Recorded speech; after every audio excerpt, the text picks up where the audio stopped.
సత్యవంతుడైన దేవుని కొరకు, పరిశుద్ధుడైన దేవుని కొరకు, పవిత్రుడైన దేవుని కొరకు, నిన్ను నిత్య జీవంలో నిలబెట్టే దేవుని కొరకు నువ్వు ఎలా నిలబడుతున్నావు? నువ్వు ఎలా మాట్లాడుతున్నావు? ప్రభువా నాతో మాట్లాడమని అడుగుతున్నావా? ప్రభువా నాకు దర్శనమియ్యం అని మాట్లాడుతున్నావా? ప్రభువా నాకు కనబడు అని మాట్లాడుతున్నావా? ప్రభువుని ఎతికారు చాలామంది.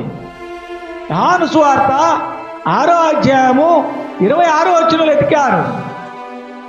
ఏందయ్యా మీరు నన్ను ఎందుకు వెతుకుతున్నారని యేసయ్య అడిగితే, అయ్యా నువ్వు అక్కడ రొట్టెలు 5 రొట్టెలు 2 చేపలు చేసి పెట్టిను, నువ్వు పుష్కలంగా తిన్నావు ప్రభా, మళ్ళా రొట్టెలు చేస్తావేమో అని వచ్చినవు అయ్యా అన్నాడు.